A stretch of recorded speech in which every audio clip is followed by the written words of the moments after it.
თბილისის მერის იდეა 15,000 ხმის მოლოდინშია თუ გიგი უგულავას ახალ ინიციატივას ამდენი მხარდამჭერი აღმოაჩნდა, მაშინ პუშკინის ქუჩაზე მოძრაობა ცალმხრივი გახდება.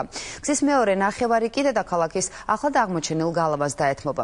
ძალიან დიდი ხნის განმავლობაში თბილისის თავდაცვითი ნაგებობა ასფალტის სქელი ფენის ქვეშ იყო მოქცეული და მის თავზე ავტომობილები მოძრაობდა. კედელთან, რომელიც საფასადო ნაწილია და შიგნით არის არაბული წარწერიანი ქვა. ქვას, რომელზეც წარწერა ჯერ კიდევ მე-12 საუკუნეში დატოვეს, არქეოლოგებმა პუშკინის ქუჩაზე მიაკლიეს, უძველესი ციხე-ქალაქის ცენტრალურ გალავანზე მდებარე დიღმის კარის ტერიტორიაზე. დიღმის კარი ციხე-ქალაქის ორ ცენტრალურ გოდოლს შორის მდებარეობდა. მე-12-მე-13 საუკუნეებში ეს კარი ახლანდელ პუშკინის ქუჩას მცხეთასთან აკავშირებდა. დიღმის კარი როგორც ჩანს ცენტრალური იყო და აქედან გადიოდნენ მცხეთის მიმართულებით. ლაპარაკია დიღმიდან მერე მცხეთაზე. ანუ ძირითადი სატრანზიტო გზა უნდა ყოფილიყო. უძველესი გალავანი ქალაქის ცენტრალურ ნაწილში მერიის ინიციატივით შესაძლოა პირვანდელი სახით შენარჩუნდეს, თუმცა გადაწყვეტილებას თბილისელები თავად მიიღებენ. მუნიციპალიტეტის მიერ საგანგებოდ შექმნილ ვებგვერდზე 15,000 მხარდაჭერის მოპოვების შემთხვევაში პუშკინის ქუჩა ცალმხრივი გახდება და ისტორიული ციხე ქალაქით შენარჩუნდება. ქალაქიდან გასულია.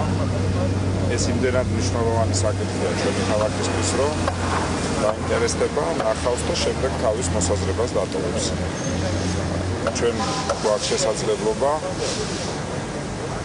ქალაქის სრულად ახალი სიბრტყე, ისტორიული სიღრმე შევძინოთ და რა თქმა უნდა ძალიან მნიშვნელოვანი ახალი ტურისტული მიზიდულობის ცენტრი გავაჩინოთ. ისტორიული იერსახის შენარჩუნების შემთხვევაში მერიის ინფორმაციით გადაადგილებისას მოქალაქეებს პრობლემები არ შეექმნებათ. იმის მიუხედავად, რომ ქუჩაზე მოძრაობა ცალმხრივი იქნება, ავტომანქანებს ალტერნატიული გზებით შეეძლებათ მოძრაობა. ბარათაშვილის ქუჩიდან დაწესდება ცალმხრივი მოძრაობა თავისუფლების მოვიდნენ მიმართულებით, ხოლო სრულებისთვის, რომლებიც თავისუფლების მოვიდნენ რუსთაველიდან გადაადგილებოდნენ ბარათაშვილის ან მარჯვენა სანაპიროს მიმართულებით, მათ საშუალება იქნება თუ რუსთაველის განძურიდან ჭანტურიას ქუჩისა და ვირსალაძის ქუჩის გავლით მოხვდნენ მარჯვენა სანაპიროზე.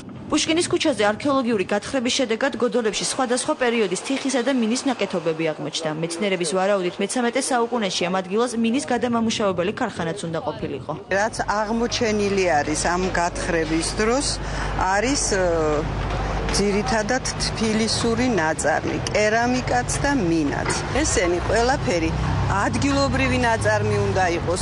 ისტორიული ციხე-გალავანის ტერიტორიაზე უახლოეს პერიოდში ტურისტული ღია სივრცე მოეწყობა, გაკეთდება საფეხმავლო ბილიკები, ხიდები და მოპირკეთდება შენობის ფასადები. ხელოვნებათმცოდნეების აზრით, ამ ისტორიული ძეგლის რეაბილიტაცია ქალაქს კიდევ უფრო მიმზიდველს გახდის. ესეთი ძეგლი ბევრ ქალაქს არ აქვს. მისი შენარჩუნება პრიანი იქნება. თბილისში არ არის იმდენი ძეგლი, რომ ესე დასაკარგი და მიწაში ჩასამარხი იყოს. საუკუნეების განმავლობაში თბილის გარს ერტყა იცავდა უძველესი გალავანი. თბილისის მერია გვთავაზობს ერთობლივი ძალისხმევით აღვადგინოთ და შევინარჩუნოთ პუშკინის ქუჩაზე აღმოჩენილი ეს შესანიშნავი კულტურული მემკვიდრეობა. პუშკინის ქუჩის ისტორიული სახის შესანარჩუნებლად ნებისმიერმა მსურველმა საკუთარი აზრი ჩემი თბილისი ქომზე 5 დღის განმავლობაში უნდა გამოხატოს.